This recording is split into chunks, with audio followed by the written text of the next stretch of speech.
आयुर्वेद के आद्य दैवत श्री धन्वंतरी जी का स्तवन गाते हुए हम शुरुआत करेंगे।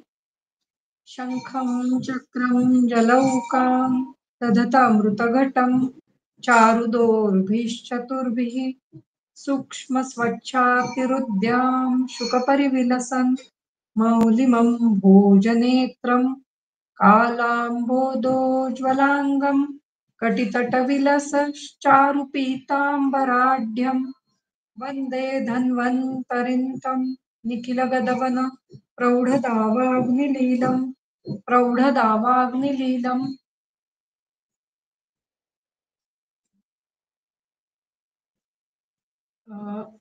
हम विमान स्थान देख रहे थे, उसमें से पहला जो अध्याय है वो हमारा पूरा हो गया है, रस विमानम। यह अध्याय हमने पूरा देख लिया है। अभी दूसरे अध्याय से शुरुआत करेंगे। अथातः त्रिविध कुक्षीयम विमानम व्याख्यास्यामः इति स्मः भगवान आत्रेयः। तो त्रिविध कुक्षीय नाम का अध्याय, विमान स्थान का अध्याय हम देखेंगे। रस विमाने राशि ही उक्तः तस्य राशेः मात्रा मात्रवतः फल प्रपंचम दोष विकार प्रपंचम दर्शयितुं त्रिविध कुक्षीयः अभिधीयते। अभी रस विमान अध्याय में हमने जो अष्टविध आहार विधि विशेष आयतन देखे हैं, उसमें राशि का वर्णन आया है, प्रकृति करण संयोग राशि। तो उसमें जो राशि का वर्णन आया है उसी का बड़ा स्वरूप या फिर उसी का एक्सप्लेनेशन यहाँ पे हम त्रिविध कुक्षीय अध्याय में देखने जा रहे हैं, इसलिए इसका वर्णन किया है। रस विमाने राशि ही उक्तः, उक्तः पहले कह दिया है। अभी तस्य राशि है, उसी राशि का मात्रा मात्रवतः, मात्रा और अमात्रावत ऐसे फल प्रपंच। तो मात्रा से क्या फल मिलता है और अमात्रा से क्या फल मिलेगा, उसका प्रपंच, उसका विस्तार, तथा दोष प्रपंच, दोष विकार प्रपंच, दोष उससे होने वाले दोष, मात्रा से होने वाले निर्माण होने वाले दोष कैसे होंगे, उससे कुछ विकार होंगे या नहीं, अमात्रा से दोष होंगे तो कितने होंगे, क्या होंगे, उसके विकार क्या होंगे, इसका जो प्रपंच है वह दिखाने के लिए, वो बताने के लिए त्रिविध कुक्षीयम अभिधीयते, त्रिविध कुक्षीय नाम का अध्याय यहाँ पे लिखा गया है। आगे त्रिविधम कुक्षौ स्थापये, त्रिविधम तीन प्रकार से या फिर तीन भाग में कुक्षी की स्थापना हमें करनी है। कुक्षी में कुक्षौ, कुक्षी में स्थापये, स्थापना करनी है।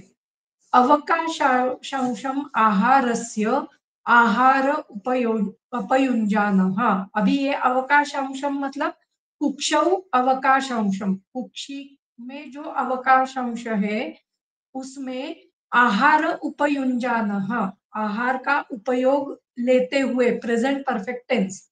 फिर से युज, उप अधिक युज का शानच प्रत्यय है, आन मान प्रत्यय यहाँ पे लगाया गया है, आन प्रत्यय यहाँ पे।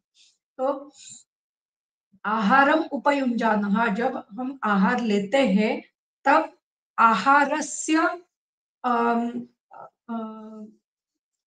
आहारस्य अंशम कुक्षौ स्थापये, कुक्षी में आहार का अंश स्थापित करना है। कैसे स्थापित करना है? तद यथा एकम अवकाशांशम मूर्तानाम आहार विकाराणाम, जो एक अवकाश, एक भाग है अवकाशांशम, अवकाश का जो एक भाग है वो मूर्त आहार के लिए है, उसमें मूर्त आहार हो जाएगा। एकम द्रवाणाम, एक अंश जो है वो द्रव पदार्थों के लिए रखना चाहिए। एकम पुनः वात पित्त श्लेष्मणाम, और जो तीसरा भाग है वो वात पित्त और कफ के लिए रखना चाहिए। एतावतीं हि आहारमात्रा उपयुञ्जानः नाम अत्र आहारजं किंचित अशुभम प्राप्नोति। न अमात्र आहारजम सॉरी एतावतीम ही आहार मात्रा उपयुञ्जानः, इस प्रकार से ही आहार की मात्रा हमें लेनी चाहिए। न अमात्र आहारजम किंचित अशुभम प्राप्नोति, तो अगर अमात्र आहारजम किंचित अशुभम न प्राप्नोति, अगर हमने अमात्रावत आहार का सेवन नहीं किया तो अशुभ नहीं होगा, कुछ भी अशुभ नहीं होगा। अगर मात्रा से आहार लिया तो शुभ ही प्राप्ति होगी, अगर अमात्रा से आहार लिया तो अशुभ प्राप्ति होगी, मतलब विकार निर्माण होने की संभावना है। न प्राप्नोति, प्राप्त नहीं होगा, क्या नहीं होगा, किंचित अशुभम न प्राप्नोति, कोई भी अशुभ चीज नहीं होगी, अशुभ मतलब व्याधि निर्माण नहीं होंगे। कब नहीं होंगे, अमात्र आहार अगर हमने लिया, न ही सॉरी एतावती ही आहार मात्रा उपयुञ्जानः न अमात्रा आहारजम किंचित अशुभम प्राप्नोति, तो अगर हमने अमात्रावत आहार नहीं लिया तो कोई भी अशुभ चीज हमें नहीं होनी चाहिए, कोई भी व्याधि हमें नहीं होता है। इस प्रकार से वर्णन आया है। त्रिविधमिति त्रिप्रकारम, तीन प्रकार से आहार का हमें विभाग करना है। अवकाशांशमिति कोष्ठ अवकाश भागम, कोष्ठ का अवकाश का जो भाग है उसके हमें तीन विभाग करने हैं। तो त्रिविधम ये जो शब्द है ये यहाँ पे अवकाश अंशम को लगाया गया है। अवकाश अंशम मतलब कोष्ठ अवकाश भागम, कोष्ठ का जो अवकाश का भाग है वो तीन प्रकार से विभाग उसका करना है। आहारस्य इति आहार निमित्त्यर्थम, आहार निमित्त जो ये जो भाग करना है वो किस लिए करना है, आहार निमित्त हमें ये विभाग करने हैं। तेन द्वौ अवकाशौ आहारस्य वक्तव्यौ, दो भाग जो है वो आहार के लिए बताए गए हैं। एकस्तु दोषाणाम इति त्रिविधम वक्षमाणम उक्तम, यहाँ पे दो अवकाश आहार के लिए मतलब मूर्त आहार और द्रव आहार, इन दोनों के लिए दो अंश बताए गए हैं और एक जो है वो दोषों के लिए बताया गया है।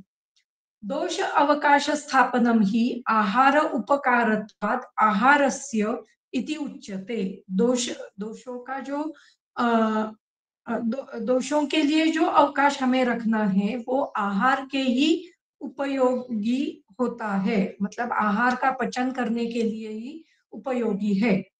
दोष अवकाशान अवस्थाने ही आहारो दोषैः दुष्यत इति वक्तव्यम, अगर दोषों का जो अवकाश स्थान है वहां पर अगर हमने आहार का ही सेवन किया तो क्या होता है, दोषैः दुष्यत, दोष अवकाश स्थाने, दोषों के लिए जो भाग हमने रखा है उसके बजाय मतलब वो न रखकर हमने अगर आहार का ही सेवन किया तो क्या होता है, दोषै ही दुष्यत, दोषों के द्वारा दूषित हो जाते हैं या फिर दोष दूषित हो जाते हैं इति वक्तव्यम।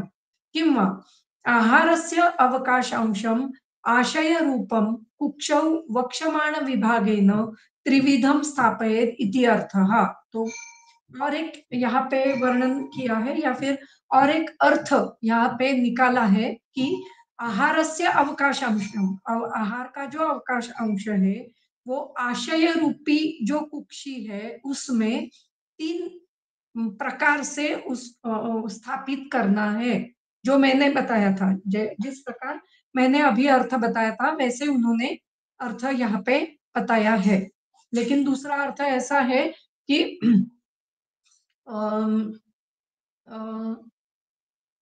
अवकाशांशम इति कोष्ठ विभागम, और वो कोष्ठ विभाग तीन प्रकार, कुक्षी में कोष्ठ का विभाग 3 प्रकार से करना है, ऐसे एक अर्थ होता है। और मैंने जो बताया कि आहार का 3 प्रकार में विभाग करके वो कुक्षी में स्थापन करना है, ऐसे 2 प्रकार के अर्थ यहाँ पे हम लगा सकते हैं। कुक्षी अंश भागम यथा कर्तव्यम तद यथा इति आह। कुक्षी का अंश भाग कैसे करना है, इसका वर्णन यहाँ पे आएगा। मूर्तानाम इति आश्य खाद्यानाम, मूर्त इति आशित खाद्य लेय पेय इत्यादि।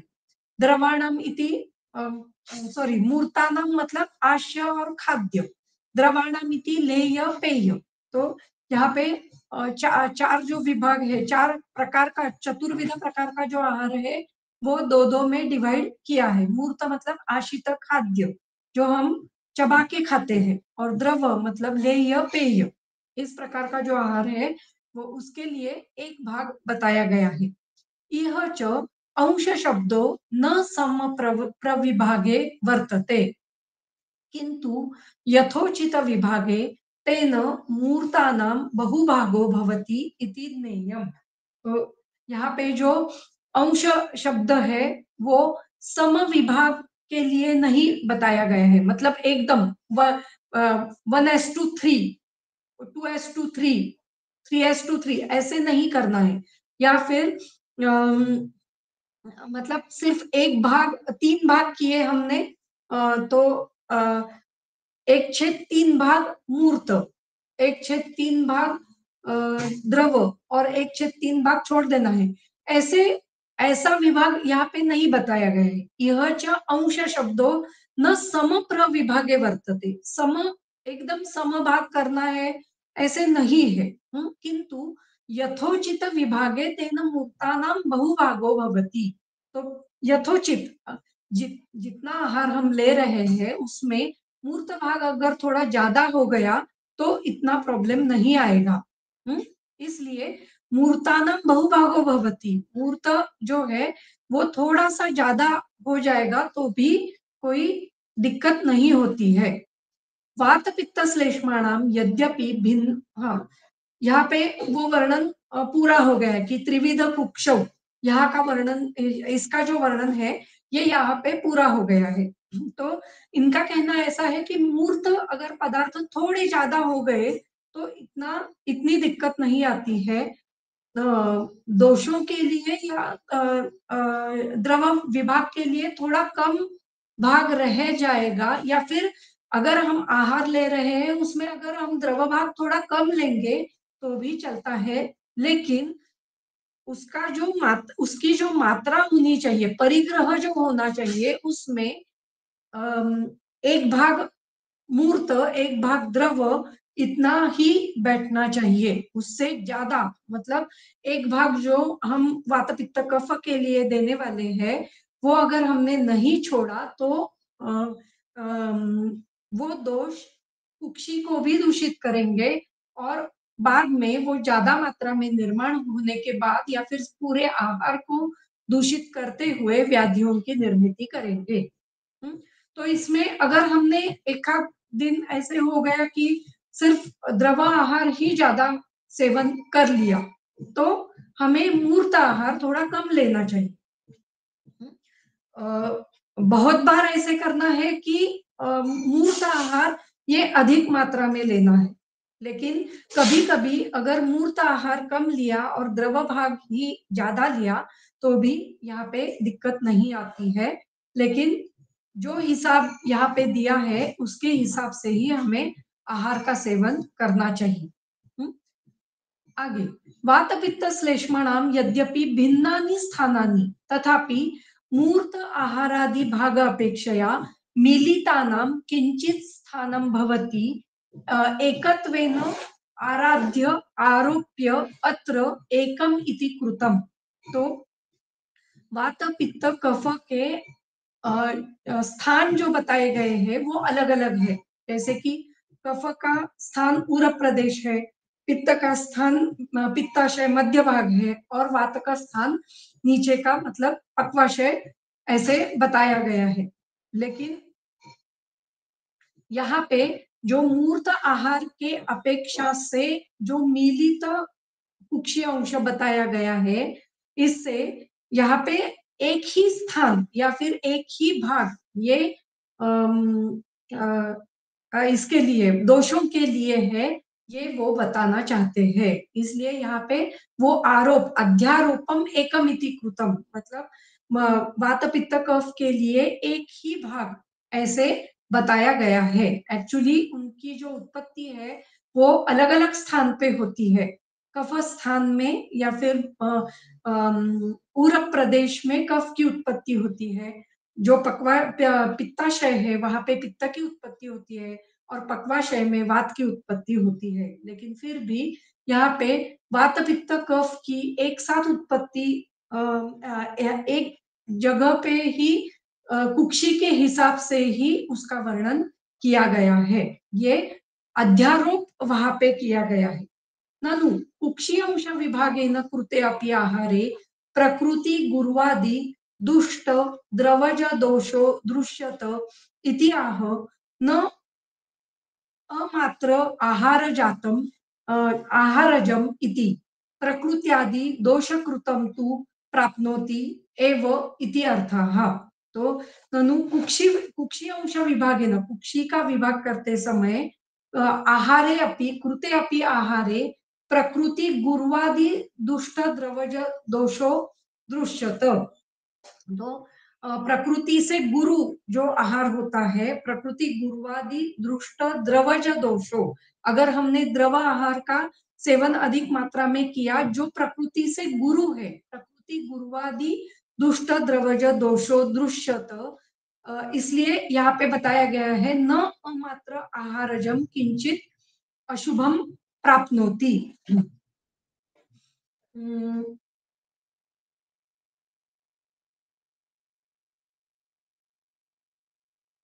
ओके, हाँ, तो यहाँ पे वर्णन वो बताते हैं, ऐसा करते हैं कि एतावती ही आहार मात्रम उपयुञ्जानो न अमात्र आहारजम किंचित अशुभम प्राप्नोति। तो उसका वर्णन यहाँ पे नीचे कर देते हैं। ननु कुक्षी अंश विभागेन कृते अपि आहारे प्रकृति गुरु गुरु आदि दुष्ट द्रवज दोषो दृश्यत। तो प्रकृति से गुरु अगर हमने द्रव भाग का सेवन अधिक मात्रा में किया तो दोष उत्पन्न हो सकते हैं, इसलिए अमात्रावत ज्यादातर नहीं लेना है। तो कुक्षी अंश के विभाग से कुक्षी अंश का जो यहाँ पे विभाग अंश बताया गया है उसके हिसाब से ही अगर आपने लिया तो ज्यादा दुष्टि हमें नहीं दिखाई देती है।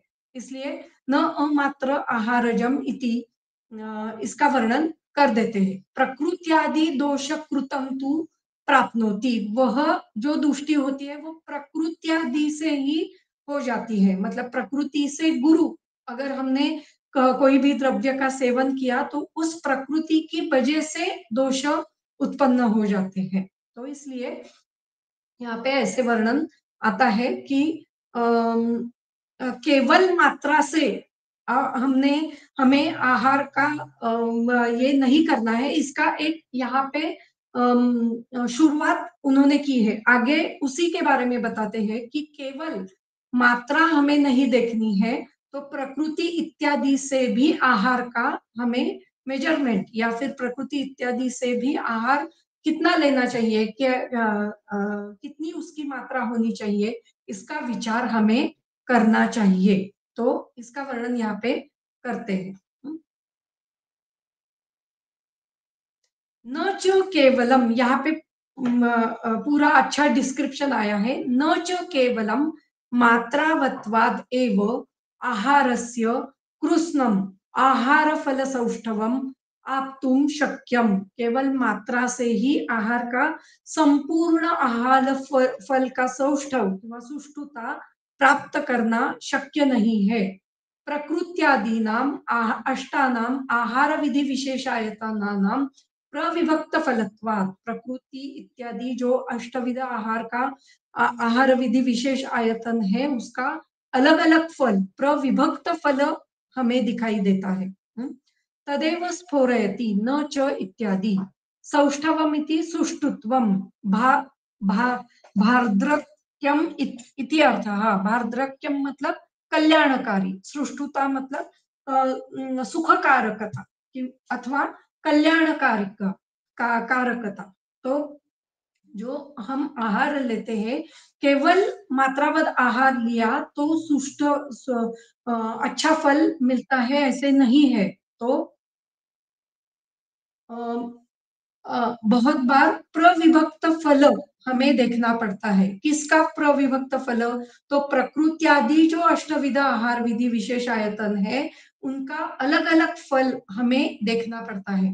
आजकल हम जो देखते हैं जो मॉडर्न के हिसाब से या फिर जो डाइट का साइंस निर्माण हुआ है, वहाँ पे बहुत बार सिर्फ जो बहुत बार मतलब उनका मेजरमेंट जो होता है वो सिर्फ मात्रा से होता है।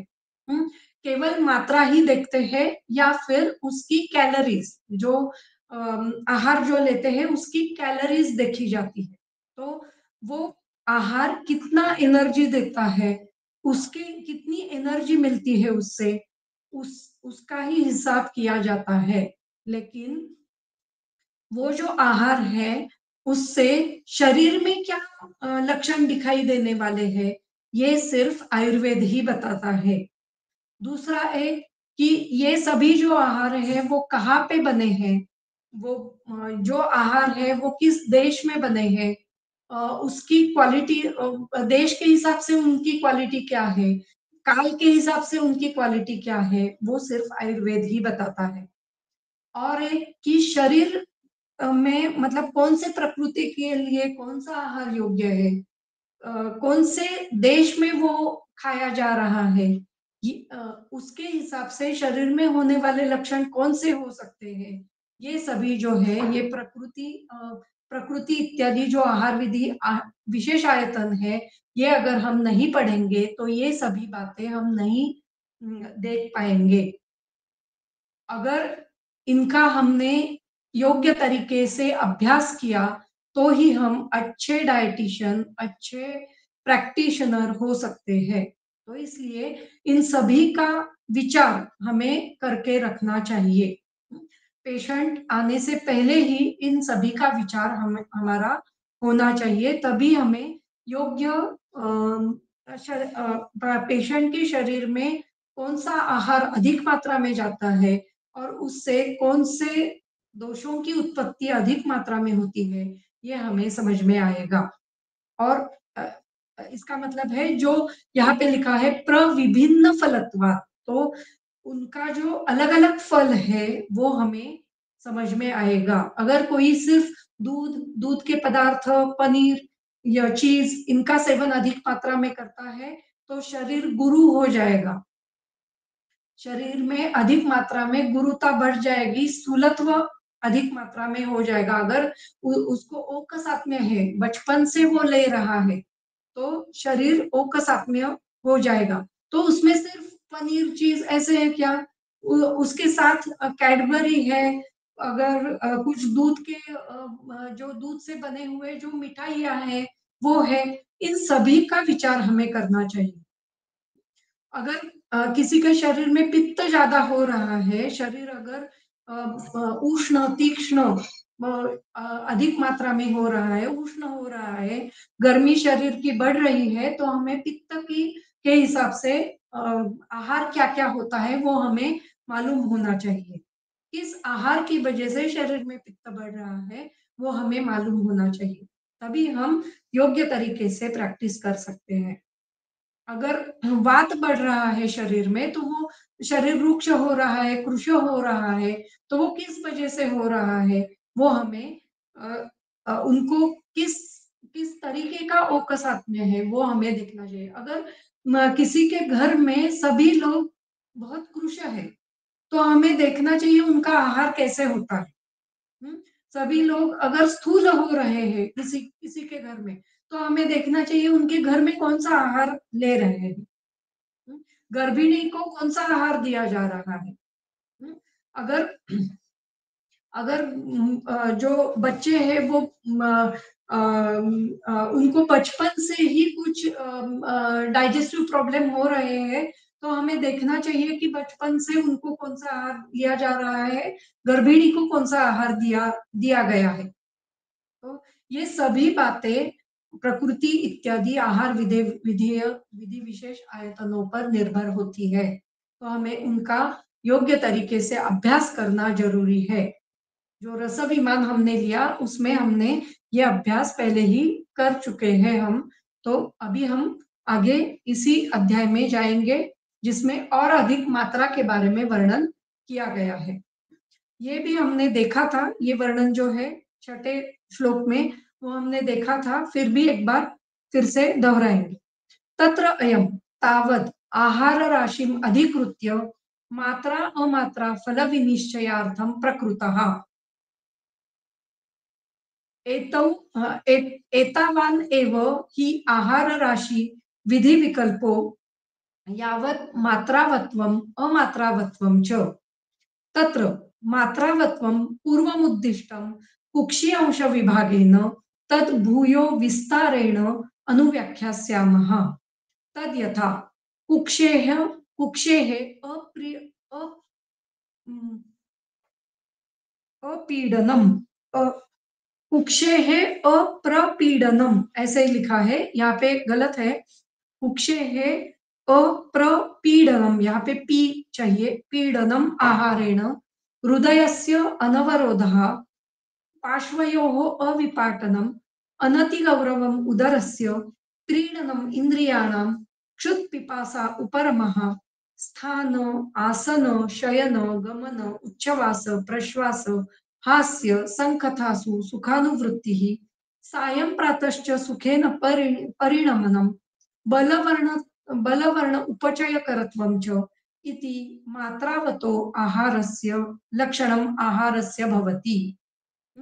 तो तत्र अयम, अयम मतलब एतत् आहार राशि अथवा आहार मात्रा, अयम मात्रा तावद आहार राशिम अधिकृत्य मात्रा मात्र फलम विनिश्चयार्थः प्रकृतः। तो ये जो आहार का वर्णन किया गया है कि मात्रा से, केवल मात्रा से नहीं, तो आहार विधि विशेष आयतनम जो है उनके हिसाब से ही हमें आहार का सेवन करना चाहिए।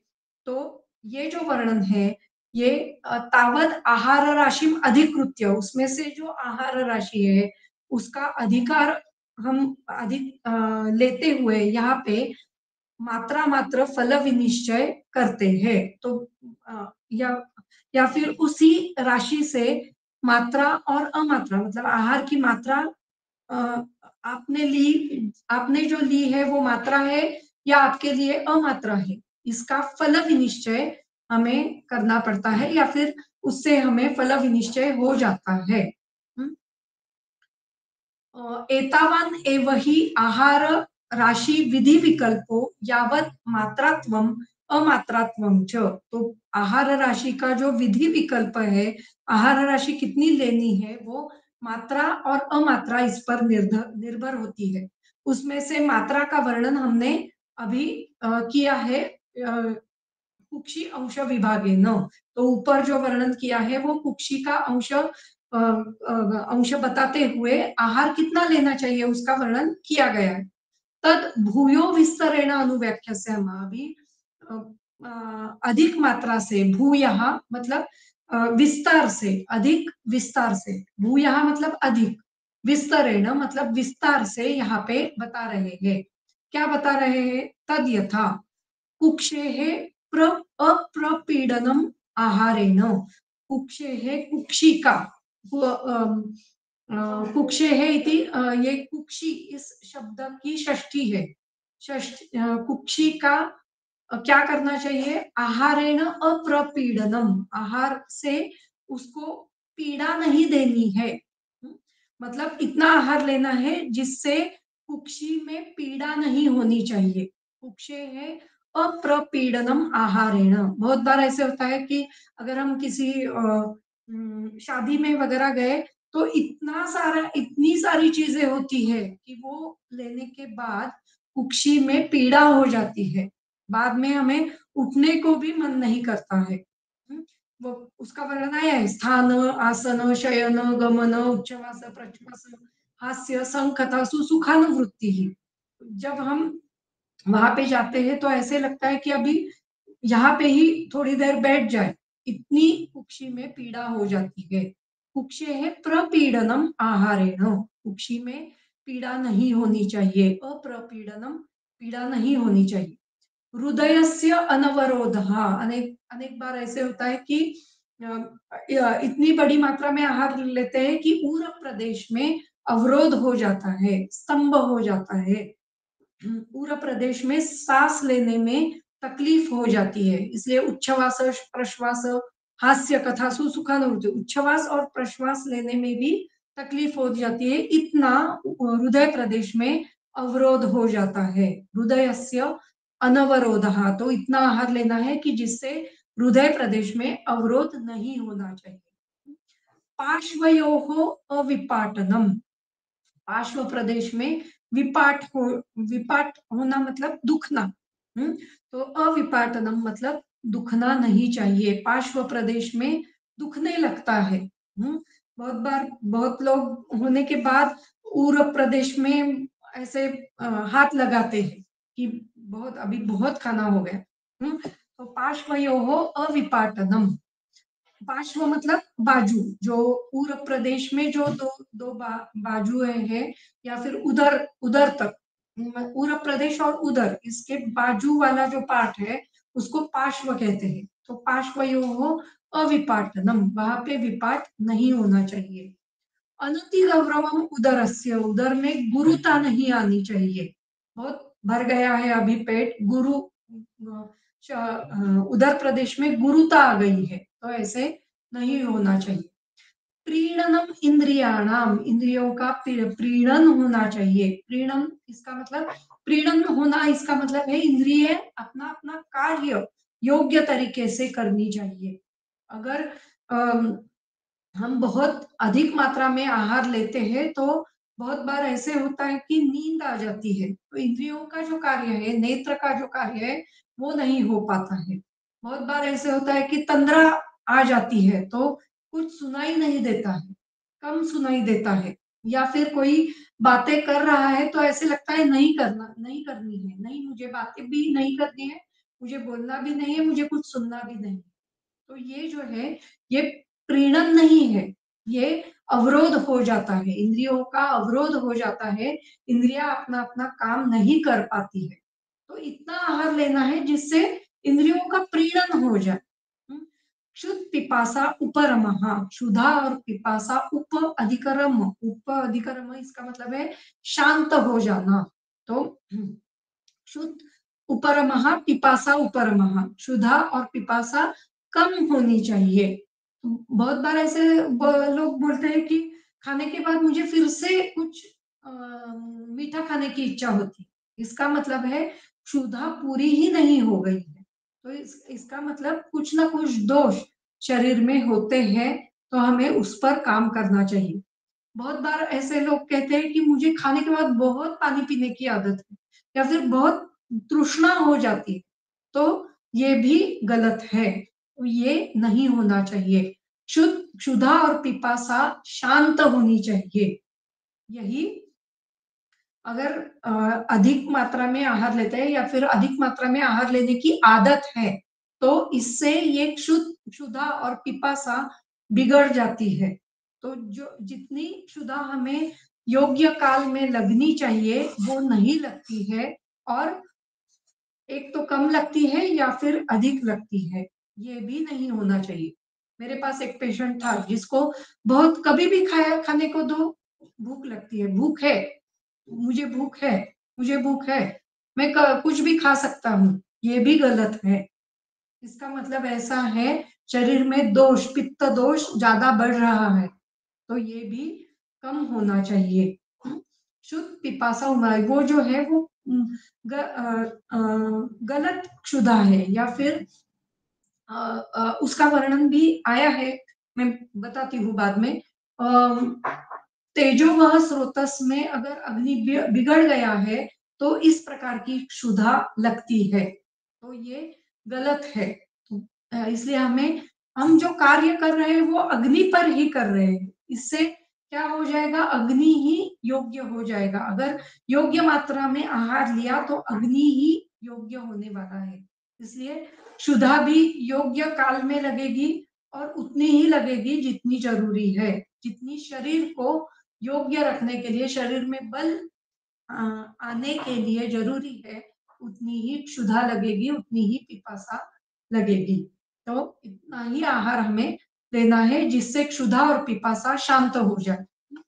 स्थान मतलब बैठना, आसन मतलब आसन ग्रहण करना, स्थान मतलब एक जगह पे रुकना या फिर एक जगह पे ठहरना।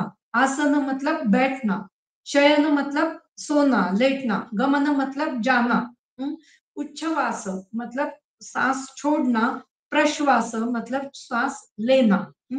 हास्य संकथासु, हास्य हंसना, संकथा मतलब कुछ भी बातें करना, या फिर संकथा सम्यक, सम्यक कथा तो योग्य बातें करना। इसमें सुखानुभूति होती है, सुख की अभिवृत्ति होती है, अनुवृत्ति होती है। अनुवर्तन होना मतलब फिर से हम कर सकते हैं।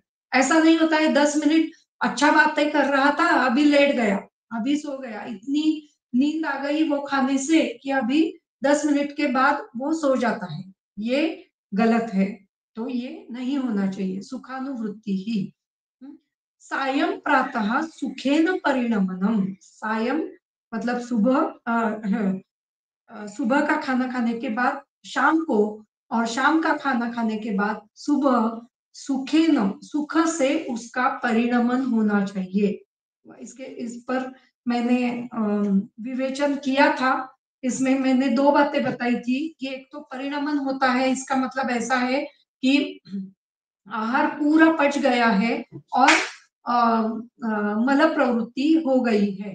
तो ये मल प्रवृत्ति 2 बार होना ये उचित है यहाँ पे, ऐसे हम कह सकते हैं। या फिर सुखे न परिणमन, इसका मतलब है शरीर में हल्कापन आ गया है, फिर से खाने की इच्छा हो गई है। पहला आहार सुख से परिणमित हो गया है, स्रोतस खुल गए हैं। ये सभी जो बातें हैं जिसमें क्षुधा का वर्णन आया है, क्षुधा कब लगती है या फिर क्षुधा लगने का जो कुछ काल है, क्षुधा काल का वर्णन भी आया है, वो भी हमने गृहणी अध्याय में देखा था। तो उस काल में क्षुधा लगती है और उसमें वो सारे लक्षण दिखाई देते हैं कि सभी स्रोतस खुल जाते हैं, अग्नि वृद्धि हो जाती है, सुखे न परिणमन हो जाता है और फिर बाद में क्षुधा लगती है। ये जो है, ये बातें जो है, ये सायं प्रातः सुखे न परिणमन, इसमें भी हमें लेनी चाहिए। आगे है बल वर्ण उपचय करत्वम। बल और वर्ण और तथा उपचय, ये करने वाला वो आहार होना चाहिए। इति मात्रावतो आहारस्य लक्षणम। बल वर्ण उपचय करने वाला कौन है? अग्नि है। इसका वर्णन हमने गृहणी अध्याय के पहले श्लोक में देखा था कि अग्नि का वर्णन करते समय ही उन्होंने बताया है कि अग्नि क्या क्या करता है। तो आयुर्वर्ण बल स्वास्थ्यम उत्साह उपचय प्रभा, ये अग्नि करता है। तो ओजस तेजो अग्नयः प्राणः उक्ता देहाग्नि हेतु कहा। तो बलवर्ण उपचय कौन करता है? अग्नि करता है। तो अगर हमने योग्य मात्रा में आहार लिया तो क्या हो जाएगा? अग्नि ही ठीक हो जाएगा और अपने आप ये बल वर्ण उपचय उत्पन्न हो जाएगा। और अग्नि किस पर डिपेंड है? वो आहार पर डिपेंड है। इसका भी वर्णन गृहणी अध्याय में ही उसी श्लोक के नीचे आया है। तो ये सभी बातें फिर से एक बार अग्नि के ऊपर ही जाती है और इससे अग्नि ही ठीक होता है और हमें हम स्वस्थ रह सकते हैं। इस प्रकार मात्रा का वर्णन आया है। कुक्षी अंश विभागेन इति एकम अवकाशांशम मूर्तानाम इत्यादि न। कुक्षी अंश विभागेन यहाँ पे वर्णन किया गया है। तो इसका वर्णन पहले वाले श्लोक में आया था। उद्दिष्टमिति संक्षेपेण कथितम। तो जो पहला वाला श्लोक है वो हमने संक्षेप से कह दिया है, अभी यहाँ पे विस्तार कर रहे हैं, ऐसे वर्णन आया है। सायं प्रातश्च इति वचनात् सायं भोजने कृते यदि प्रातः, प्रातः कृते यदि सायं सुखेन परिणमनम इति स्थान आसनादेशु सुखानुवृत्तिः भवति। तो सुबह का खाना शाम को, शाम का खाना सुबह तक अगर योग्य तरह से पाचित हो जाए, उसका परिणमन योग्य प्रकार से हो जाए, तो स्थान आसन इत्यादि में सुख की अनुभूति हो जाती है। तदा मात्रावत भोजनम अनेन कृतम इति ज्ञेयम। इसलिए मात्रावत आहार का ही सेवन हमें करना है, ऐसा वर्णन यहाँ पे आया है। आगे अमात्रावत्वम पुनः, अभी अमात्रा का भी वर्णन यहाँ पे करते हैं। द्विविधम आचक्षते हीनम अधिकम च। अमात्रा दो प्रकार की होती है, एक तो हीन होती है, नहीं तो अधिक मात्रा होती है। तत्र हीन मात्रम आहार राशिम, अगर कम मात्रा में हमने आहार लिया, हीन मात्रम आहार राशिम बल वर्ण उपचय क्षयकरम, बल वर्ण उपचय का क्षय करने वाली होती है। बल वर्ण उपचय क्षयकरम, अतृप्तिकरम, तृप्ति नहीं करती है, अतृप्तिकरम, उदावर्तकरम, उदावर्त करने वाली होती है, इससे उदावर्त हो जाता है। अनायुष्य, ये मात्रा आपका आयुष्य नहीं बढ़ाएगी, आयुष्य कम करेगी। अवृष्य, अनायुष्य, अवृष्य भी चाहिए, हाँ यहाँ पे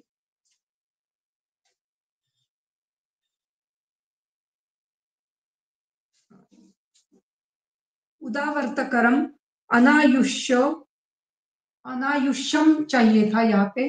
अवृष्यम, अवृषता नहीं करने वाली। अनौजस्यम, ओज, ओज की उत्पत्ति योग्य प्रमाण में नहीं होती है।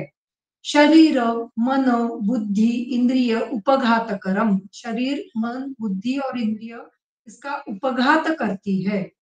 सार विधमनम, सार कम हो जाता है। अलक्ष्म्यावहम, अलक्ष्मी निर्माण करने वाली होती है। अशितेः, अशितेश्च वात विकाराणाम आयतनम आचक्षते। अगर इस प्रकार से हमने आहार का सेवन किया, अशितेः ये वर्णन जो है ये हीन मात्रा आहार राशि को लगाना है। मतलब हीन मात्रा आहार राशि अशितेः बलवर्ण उपचय क्षयकरम, ऐसे हमें लेना है। अगर इस प्रकार से आहार राशि हम खाते हैं, अशिते है मतलब खाते हैं, तो क्या होता है, ये सभी बातें होती है। और क्या होता है, वात विकाराणाम आयतनम आचक्षते, इससे वात विकार अधिक मात्रा में होते हैं। आगे क्या है, अति मात्रम पुनः सर्व दोष प्रकोपणम इच्छन्ति कुशलाः। अधिक मात्रा में अगर हमने आहार लिया तो क्या होता है, यहाँ पे मतलब हीन मात्रा में आहार लिया तो सिर्फ वात विकार ही हो सकते हैं, लेकिन अधिक मात्रा में लिया तो सर्व दोष प्रकोप हो सकता है। पुनः सर्व दोष प्रकोपणम इच्छन्ति कुशलाः, तो इसलिए अच्छा है कि हीन मात्रा में ही लिया जाए। अति मात्रा में लिया तो सर्व दोषों का प्रकोप हो जाता है। यो हि मूर्तानाम आहार जातानाम संहित्यम गत्वा द्रवैः तृप्तिम आपद्यते भूयः तस्यम तस्य आमाशयगतः वातपित्तश्लेष्माणो अभ्यवहारेण अतिमात्रेण अतिप्रपीड्यमानाः सर्वे युगपत् प्रकोपम् आपद्यन्ते। यो ही मूर्तानाम आहार जातानाम सौहित्यम गत्वा, मतलब मूर्त आहार का हमने सौहित्य किया है। सौहित्य करना इसका मतलब है अधिक मात्रा में उसका सेवन किया है। पहले ही मूर्त आहार का बहुत मात्रा में जिन्होंने सेवन किया है, उन्होंने सौहित्यम गत्वा, अभी आगे क्या, द्रवै ही तृप्तिम आपद्यते, द्रव से भी तृप्ति कर ली है। मतलब द्रव आहार भी अधिक मात्रा में लिया है। द्रवैहि तृप्तिम आपद्यते भूयः, अधिक मात्रा में। द्रवैहि तृप्तिम आपद्यते भूयः, द्रव आहार से भी अधिक मात्रा में तृप्ति कर ली है। तस्य, उस मनुष्य का, तस्य मतलब उस मनुष्य का, तस्य आमाशय गतः, आमाशय गत, वात पित्त श्लेष्मणो, वात पित्त और कफ अभ्यवहारेण अतिमात्रेण अतिप्रपीड्यमानः, अधिक मात्रा में अधिक आहार का अभ्यवहार मतलब आहार अधिक सेवन करना, अभ्यवहार करना मतलब सेवन करना, अभी अधिक अव अधिक रू धातु है, तो इसका मतलब है सेवन करना। अभी अभ्यवहार हार ऐसा शब्द आया है और उसको तृतीया लग चुकी है, मतलब उसका अव्यवहार अभ्यवरुत ऐसे कर्मणि भूतकालवाचक धातु साधित विशेषण आया है और उसकी तृतीया की है। तो अव्यवहार जो करता है उससे क्या होता है, अति मात्रेण अति प्रपीड्यमान, अधिक मात्रा में अधिक प्रपीड्यमान ऐसे आहार लेने से सर्वैहि युगपत प्रकोपम आपद्यते, सर्व जो दोष है वो युगपत एक साथ ही प्रकोपित हो जाते हैं। ते प्रकुपिताः तम एव आहार राशिम अपरिणतम आविश्य कुक्षेः एकदेशम अन्नाश्रिताः विष्टभ्ययन्ताः सहसा वा अपि उत्तर अधराभ्यां मार्गाभ्यां प्रचावयन्ताः पृथक् पृथक् इमान् विकारान् अभिनिर्वर्तयन्ति अतिमात्र भोक्तुः। ते प्रकुपिताः, ते प्रकुपित हुए दोष जो है, तम एव आहार राशि, उस आहार राशि की वजह से, तम एव आहार राशिम अपरिणतम, उस आहार राशि को अपरिणित रखते हुए, अपरिणतम आविश्यम, वो जो दोष है वो उसी आहार राशि को अपरिणित रखते हुए, न पचाते हुए, आविश्य कुक्षे है एक देशम, कुक्षी के एक देश में वो जाते हैं। कुक्षे है एक देशम आविश्य अन्नाश्रिता, अन्नाश्रित होते हुए, मतलब वही दोष अन्नाश्रित हो जाते हैं। विष्टम्भयंता, विष्टम्भित करते हैं, उस अन्न को विष्टम्भित करते हैं। सहसा वा, अचानक, सहसा वा मतलब अचानक करते हैं या धीरे धीरे करते हैं, मतलब किसी के शरीर में ये प्रक्रिया बहुत काल से होती होती है, किसी के शरीर में अचानक हो जाती है। सहसा वा अपि, वा इस शब्द का अर्थ है सहसा नहीं होना, सहसा होना या फिर सहसा नहीं होना, मतलब धीरे धीरे होना। सहसा वा अपि उत्तर अधराभ्याम मार्गाभ्याम प्रचावयंत, और ये होने के बाद क्या होता है, उत्तर मार्ग से मतलब ऊपर के मार्ग से, और अधर मार्ग से मतलब नीचे से, नीचे के मार्ग से, उत्तर मार्ग से मतलब वांति से, और अधर मार्ग से इसका मतलब है द्रवमल प्रवृत्ति के द्वारा। उत्तर अधराभ्याम मार्गाभ्याम प्रचावयंत, प्र अधिक चा, चाव चा धातु है, तो प्रत्यावंत इसका मतलब ऐसा है कि नीचे आना या फिर बाहर निकलना। प्रचावयंतः, वो दोष जो है वो बाहर निकलते हुए पृथक पृथक ईमान विकारान अभिनिर्वयंत, बहुत सारे अलग अलग विकार निर्माण करते हैं। किसे करते हैं, अति मात्र भोक्तु, जो आहार अधिक मात्रा में सेवन करता है उसे वो विकार निर्माण करते हैं, वही दोष जो है वो विकार निर्माण करते हैं। इस प्रकार से वर्णन आया है। तो कौन से विकार होते हैं उसका वर्णन नीचे आया है। तो अगर वात दोष बढ़ गया तो क्या हो जाता है, तत्र वातः शूल अनाह अंगमर्द मुखशोष मूर्छा भ्रम अग्निवैषम्य पार्श्व पृष्ठ कटिग्रह सीरा आकुंचन स्तंभनानी करोति। अगर वात बिगड़ गया तो क्या होता है, शूल करता है, यहाँ पे उदर शूल ऐसे हमें लेना है। शूल अनाह, अनाह मतलब पेट में गुड़गुड़ाहट करना। अंगमर्द पूरा शरीर शरीर दुखना। मुख शोष, मुख में शोष उत्पन्न होना, जो हमने देखा था कि बहुत तृप्ति लगती है या फिर बहुत प्यास लगती है, तो ये मुख शोष हो जाता है। अगर वात अधिक मात्रा में बढ़ गया तो ये मुखशोष होता है। मूर्छा, मूर्छा भी आ सकती है। भ्रम, ग्लानि भी आ सकती है। अग्नि वैषम्य, अग्नि भी विषम हो जाता है। पार्श्व पृष्ठ कटिग्रह, पार्श्व पृष्ठ और कटि प्रदेश में स्तंभ हो जाता है। सीरा आकुंचन स्तंभनानी, सीरा भी आकुंचित हो जाती है, उसमें स्तंभ हो जाता है, स्तंभ निर्माण होता है। ये जो कुछ इसमें से कुछ जो विकार है या फिर कुछ जो लक्षण है वो जल्दी से दिखाई देंगे, कुछ लक्षण है वो बाद में दिखाई देते हैं। जैसे कि पार्श्व पृष्ठ कटिग्रह खाना खाने के बाद ही समझ में आता है कि अधिक मात्रा में हमने आहार लिया है, तो पार्श्व पृष्ठ कटिग्रह शुरू हो जाता है, मुख शोष हो जाता है, शूल उदर शूल हो सकता है, अनाह हो सकता है। ये सभी बातें जो है ये तात्कालिक भी हो सकती है, या फिर कभी कभी ये बातें सिर्फ तात्कालिक भी हो सकती है। किसी एक दिन अगर हमने मतलब ज्यादातर हम योग्य मात्रा में ही आहार लेते हैं, लेकिन कभी एक दिन अधिक मात्रा में आहार लिया तो तात्कालिक भी ये लक्षण दिखाई देते हैं। लेकिन जिसके शरीर में ये लक्षण हर रोज दिखाई दे रहे हैं, उसके लिए ये है कि ये उनको आहार कम करना चाहिए। तो इस प्रकार के लक्षण दिखाई देते हैं।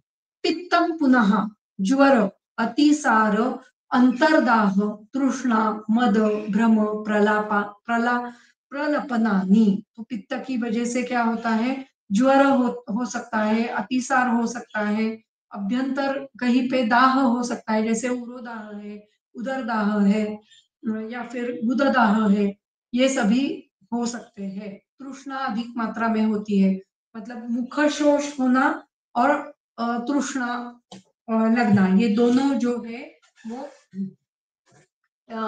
वात पित्त इसकी वजह से होते हैं। तो पिपासा अधिक मात्रा में लगती है, मद हो सकता है, भ्रम हो सकता है, प्रलाप हो सकता है। श्लेष्मातु छर्दी, अरोचक, अविपाक, शीत, ज्वर, आलस्य, गात्र गौरवानी। अगर श्लेष्मा अधिक मात्रा में बढ़ गया तो क्या हो जाएगा, छर्दी हो जाएगी, आरोचक हो जाएगा, अविपाक हो जाएगा, शीत ज्वर निर्माण हो जाएगा, आलस्य निर्माण हो जाएगा, गात्र गौरव, गात्र में गुरुता निर्माण हो जाएगी। तो इस प्रकार से अगर अधिक मात्रा में आहार लिया तो ये तीनों दोष बढ़ सकते हैं, और तीनों में से कुछ ना कुछ लक्षण भी शरीर में निर्माण हो सकते हैं। तो इसलिए अधिक मात्रा में आहार नहीं लेना चाहिए। सारविधमनम इति रोग विषज्जितीये वक्षमाण त्वक सारादि विधमनम। तो रोग विषज्जितीय मतलब चरक मीमांसा अध्याय 8 में सारता का वर्णन किया गया है। तो ये सारता भी इस पर निर्भर है, मात्रा के ऊपर निर्भर है। मतलब शरीर में रससार होना, रक्तसार होना, अस्थि मज्जा का सारता निर्माण होना, ये जो सारता है ये सभी शरीर में कितनी मात्रा हम आहार की ले रहे हैं उसके ऊपर निर्भर है।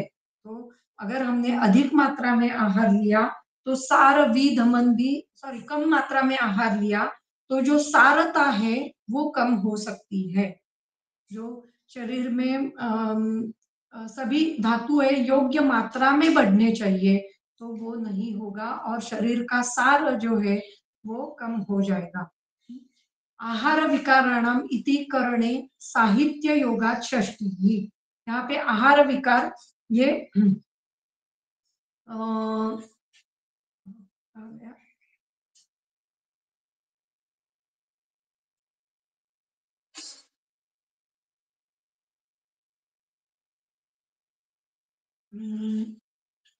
सौहित्य योगा षष्ठी।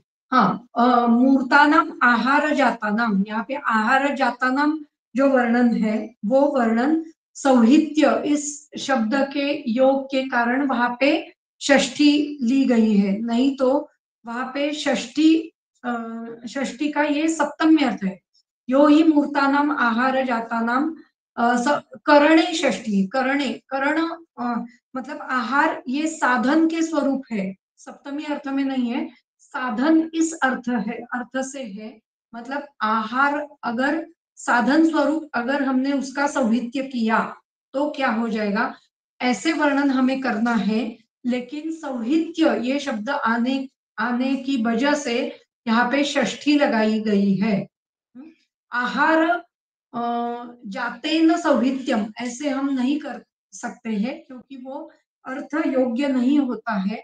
इसलिए मूर्तानाम आहार जातानाम सौहित्यम गत्वा ऐसे वर्णन किया गया है। तो मूर्त आहार की आहार का सौहित्य, तो आहार यहाँ पे करण स्वरूप है, आहार यहाँ पे साधन स्वरूप है, आहार का सौहित्य करना है तो ये साधन स्वरूप किया गया है, इसलिए यहाँ पे साधन स्वरूप है, फिर भी यहाँ पे षष्ठी विभक्ति की गई है। तो ये हमें देखना चाहिए या फिर उसका ये ध्यान में रखना चाहिए। द्रवैः तृप्तिम इति भूयाः पद विशेषणात् अतितृप्तिम इति अर्थः। भूयाः ये शब्द यहाँ पे आया है, इसलिए इस पद विशेष से ये पद आया है, इसलिए विशेष तृप्ति या फिर अति तृप्ति ऐसे अर्थ यहाँ पे लेना चाहिए। आमाशयगता इति वचनेन अग्नि सहायस्य एव वायोः कोपो भवति। आमाशयगत इस वचन से अग्नि सहायस्य एव वायोः कोपो भवति। अग्नि के सहाय से या फिर अग्नि समान होने से वात का ही प्रकोप होता है। अग्नि सहाय समानस्य एव वायोः प्रकोपम भवति। यहाँ पे वात पित्त श्लेष्मणः प्रकोपो ऐसे जो वर्णन है, यहाँ पे वात का जो वर्णन है ये अग्नि के साथ होने के कारण समान वायु का ही कोप होता है, ये हमें ध्यान में रखना चाहिए। न पक्वाशयगतस्य इति दर्शयति, यहाँ पे पक्वाशयगत वायु का कोप होता है ऐसे हमें नहीं ध्यान में लेना है, यहाँ पे आमाशयगत वायु का ही प्रकोप होता है, यही हमें समझना चाहिए। कुक्षी एकदेशम अन्नाश्रिताः सह दूषितेन आहारेण इति अर्थः। तो कुक्षी एकदेश, कुक्षी के एक कुक्षे है एकदेशम, हाँ, कुक्षे एकदेशम अन्नाश्रिताः विष्टम्भयन्त, कुक्षे एकदेशम अन्नाश्रिताः सह दूषितेन आहारेण इति अर्थः। इसका मतलब ऐसा है कि जो आहार दूषित हो गया है किसमें, कुक्षी में। तो कुक्षी ये कुक्षी के एक देश में, इसका मतलब है कुक्षी में, सिर्फ कुक्षी में आहार दूषित हो गया है।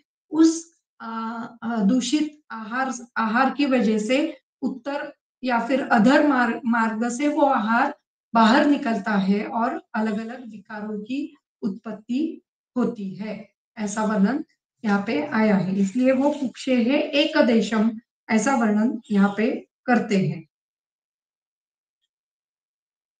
आगे, न च खलु केवलम अतिमात्रम एव आहार राशिम आम प्रदोषकरम भवति अपि तु खलु गुरु रुक्ष शीत शुष्क विष्टम्भि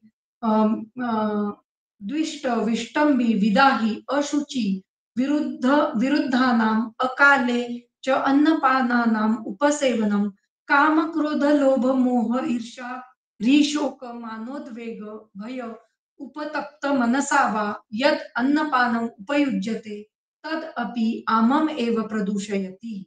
तो बहुत अच्छा वर्णन आया है कि केवल आहार राशि जो है वो आम प्रदोषकर नहीं होती है। न च खलु केवलम अतिमात्रम एव आहार राशि, केवल अधिक मात्रा में आहार लेना या फिर आहार राशि करना ये आम प्रदोषकर नहीं होती है, आम प्रदोष नहीं करती है। अपितु खलु परंतु गुरु रुक्ष शीत शुष्क द्विष्ट विष्टम्भि विदाही अशुचि, विरुद्ध विरुद्ध इस प्रकार का आहार, और वो भी अकाल में अगर हमने लिया, अकाले च अन्नपानानाम उपसेवनम, अन्न और पान दोनों का उपसेवन, तो इसका मतलब है जो पान भी सेवन किया जाता है तो वो भी यहाँ पे लेना है। मतलब कभी भी उठ के चाय पीना या फिर कोई भी द्रव पदार्थ का अधिक मात्रा में सेवन करना, ज्यादातर वो पेप्सी, कोल्ड ड्रिंक्स, इनका सेवन अधिक मात्रा में करना, अ, या फिर अल्कोहल का सेवन अधिक मात्रा में करना, किसी भी काल में करना, जिसमें भूख नहीं है ऐसे काल में उनका सेवन करना, वो भी शरीर में दोष निर्माण करने वाला होता है। काम, क्रोध, लोभ, मोह, ईर्ष्या, री, शोक, मनोद्वेग, भय, उपतप्त मनसा वा यद अन्नपानम उपयुज्यते, मतलब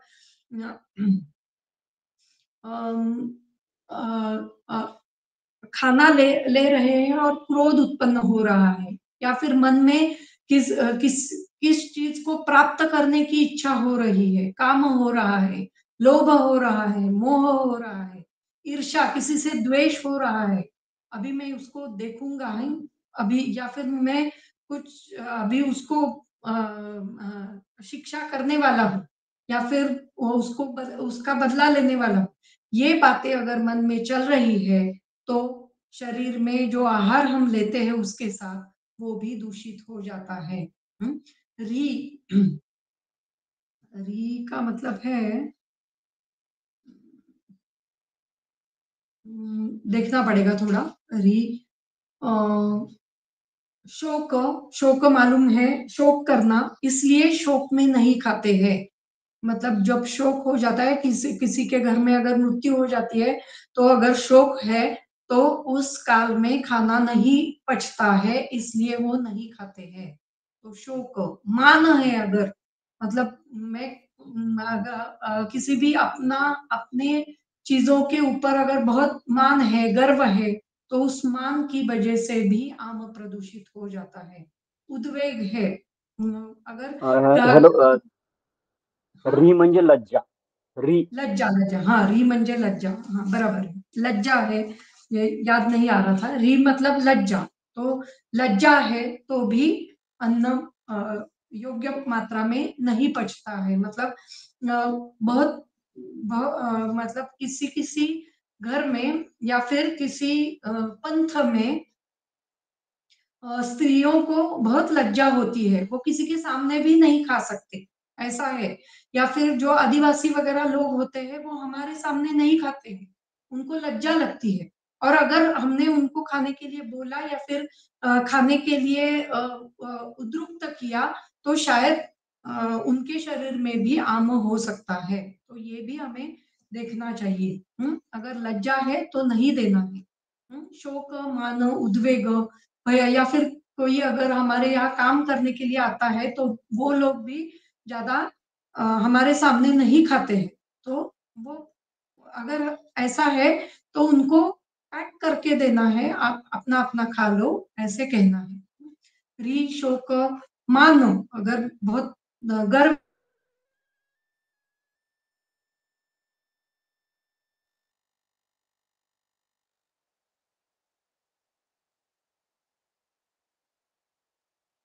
मान है, गर्व है, और अभिमान, अभिमान अलग है और गर्व अलग है, तो वो अगर गर्व होगा तो ये हम प्रदोष हो जाएगा, क्योंकि हम उसी चीज में रहते हैं, उसी का विचार खाना खाते समय करते रहते हैं। उद्वेग है, एंजाइटी है, किसी किसी चीज को करना है अभी फटाफट, तो क्या करते हैं बच्चे लोग, बहुत बार कोई और चीज करनी होती है, तो उद्वेग, उस उद्वेग की वजह से भरा भर जो कुछ खाते हैं वो बहुत बड़ी जल्दी जल्दी से खाना खाते हैं, तो वो भी योग्य तरीके से नहीं पचता है। अगर भय है, खाने में कुछ मिलाया है क्या, या फिर ये खाना, इस खाना खाने की वजह से मुझे कुछ हो जाएगा, ये भय है, तो भी खाना पचता नहीं है। उपतप्त मनसा, मन में अगर कुछ चलता है, हर बार कुछ विचार आ रहे हैं, अगर हम बौद्धिक भी काम कर रहे हैं और उसके भी विचार हमेशा अगर मन में रहते हैं, तो भी अन्न योग्य तरीके से नहीं पचता है। बहुत बार बच्चे लोग अगर बहुत पढ़ाई कर रहे हैं तो उनको खाना-पीना कुछ पसंद नहीं आता है या फिर वो खाने के लिए मतलब खाने के लिए माँगते भी नहीं हैं।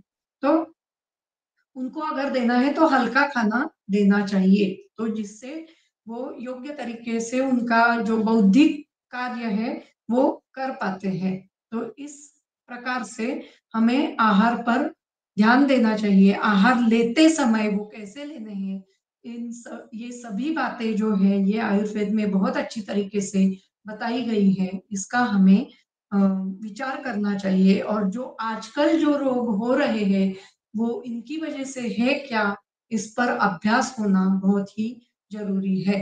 हुँ, तदपि आममेव प्रदूषयति, तो जो हृदरोग होता है, वो रसदुष्टि की वजह से होता है। रसदुष्टि जो होती है, वो इस प्रकार से काम, क्रोध, लोभ, मोह, री इ इसकी वजह से भी होती है। तो बहुत लोगों में हमें आजकल हृदरोग दिखाई देता है। तो ये सभी बातें जो है, ये हमें देखनी पड़ती है। ये हृदरोग का उदाहरण मैंने बहुत मतलब एकदम अ, बड़ा उदाहरण दिया। सभी जो छोटे-छोटे रोग जो होते हैं, बहुत बार आईबीएस जो होता है, गृहिणी जो होती है, वो इसी प्रकार से होती है। अगर हमने योग्य प्रकार से गृहिणी में भी ये इस श्लोक का वर्णन मैंने किया था, तो गृहिणी में भी इसका वर्णन आया है कि अगर हमने काम, क्रोध, लोभ, मोह से अगर आहार सेवन किया, तो आम ही आहार आहार रस जो है, वो आम ही उत्पन्न हो जाता है। तदपि आममेव प्रदूषयति, आम आम की ही उत्पत्ति हो जाती है और आम दोष ही उत्पन्न हो जाता है। भवति च अत्र मात्रया अपि अभ्यवरुतं पथ्यं च अन्नं न जीर्यति। इसी ऊपर का जो पद्य श्लोक है उसका, सॉरी गद्य श्लोक है, उसका ही पद्य श्लोक यहाँ पे दिया है कि मात्रया अपि अभ्यवरुतम, अभी अधिक अव अधिक रु, तो मात्रा से भी हमने अगर आहार का सेवन किया तो भी पथ्यम च अन्नम न जीर्यति, पथ्य आहार योग्य प्रकार से जरण नहीं होता है। किस वजह से? चिंता शोक भय क्रोध दुख शय्या प्रजागरैहि, चिंता शोक भय क्रोध दुख शैया प्रजागर, इनकी वजह से ये आहार योग्य प्रकार से नहीं पचता है। तो ये सभी जो बातें हैं, ये हमें ध्यान में रखनी चाहिए।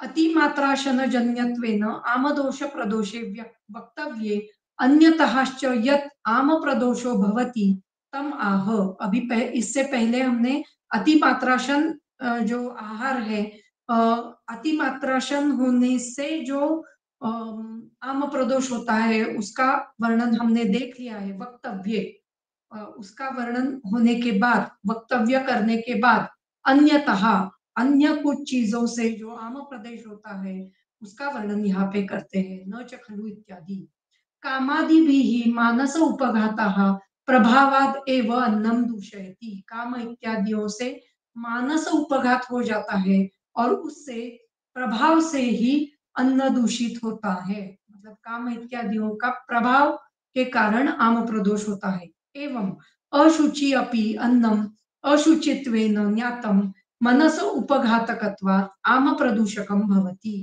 अशुचि अन्न भी अशुचि मतलब अगर शुद्ध अन्न हमने नहीं लिया है, एवं अशुचि अपि अन्नम अशुचित्वेन ज्ञातम, अगर हमें मालूम है कि ये आहार योग्य प्रकार से तैयार ही नहीं हुआ है। हम जब होटल देखने जाते हैं तो हम देखते हैं, बाहर से ही देखते हैं कैसा है होटल, अच्छा है या नहीं, हम खा सकते हैं या नहीं। ये जो वहां पे अगर सूची नहीं है, योग्य प्रकार से आहार तैयार नहीं कर रहे हैं, तो हम वहां पे नहीं जाते हैं। तो अशुचिम अपि अन्नम अशुचित्वेन ज्ञातम, अगर हमने अशुचि है ये हमें अगर ज्ञात है, हाँ, मन में है कि यहाँ पे योग्य आहार नहीं मिल रहा है, ज्ञातम मनस उपघातत्वात्, मन उपघात हो, शायद ऐसा है कि अग्नि अगर अच्छा है तो वो अशुचि आहार भी पच जाएगा, लेकिन मन अगर उपघात हो गया, मन से अगर मन में ही उपघात हो गया और मन में ही बैठ गया कि हमने अशुचि में आहार लिया है, या फिर जहाँ पे हमें नहीं लेना चाहिए वहां पे, और उस काल में अगर हमने आहार लिया है, अशुचि काल में अगर हमने आहार लिया, ये मन में अगर आया है, तो वो आम प्रदूषक हो सकता है।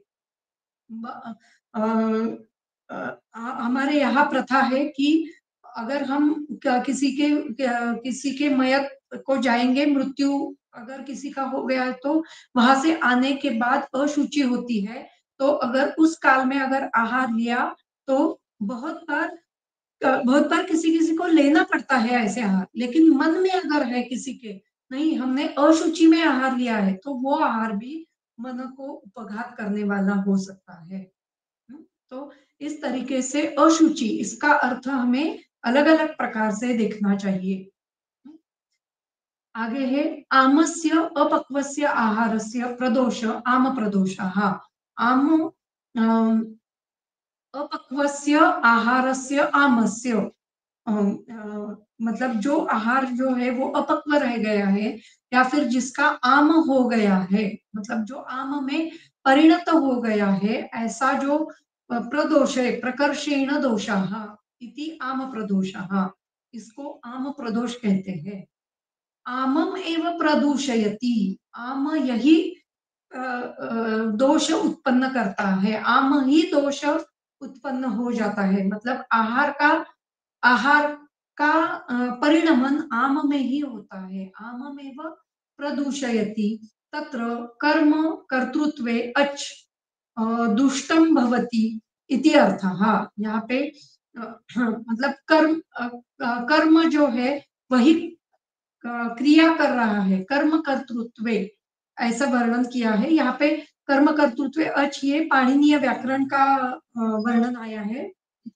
मैंने देखा नहीं है ये, देखने के बाद हम बता देती हूँ, लेकिन कर्म कर्तृत्व अच ये यहाँ पे पाणिनीय व्याकरण का वर्णन यहाँ पे करते हैं। जो अर्थ समझ में आ रहा है वो ऐसा है, आममेव प्रदूषयति, यहाँ पे आम यही दूषित हो जाता है, जो कर्म है वही क्रिया करता है, मतलब आम ये कर्म है, यही क्रिया करता है, ऐसा वर्णन शायद वो कहना चाहते हैं। मतलब आम यही दुष्ट हो जाता है, दुष्टम भवति इति अर्थः।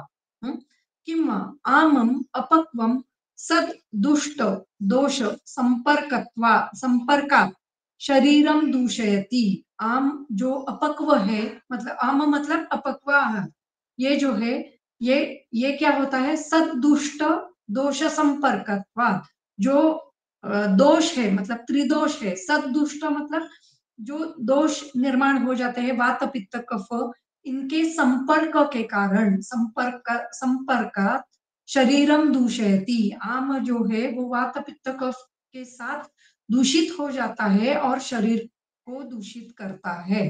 तो वात वातज आम लक्षण, पित्तज आम लक्षण, कफज आम लक्षण, इनका भी वर्णन आया है। तो इनके हिसाब से ऐसा है, मतलब यहाँ पे जो वर्णन आया है नीचे की लाइन में, वो इस प्रकार के हैं कि वात आम में ही दूषित हो जाना, या फिर वात दुष्टि हो चुकी है और वो साम हो गई है, पित्त दुष्टि हो गई है और वो आम सहित हो गई है, कफ दुष्टि हो गई है, वो आम सहित है। ये सद दुष्ट दोष संपर्कात् शरीरम दूषयति, इसका अर्थ हमें इस प्रकार से लेना है। ठीक है, तो यहाँ पे पूरा राशि का वर्णन करते हुए उन्होंने फिर से वही बताया है कि राशि के साथ हमें प्रकृति आदि अष्टविध आहार विधि का विचार करना है, और यहाँ पे तो मानस भावों का भी विचार करना है, ऐसा वर्णन यहाँ पे करते हैं। तो यहाँ पे हम रुकते हैं, 10वें श्लोक से आलसक और विसूचिका का वर्णन आया है, वो हम बाद में देखेंगे। यहाँ पे रुकते हैं। धन्यवाद।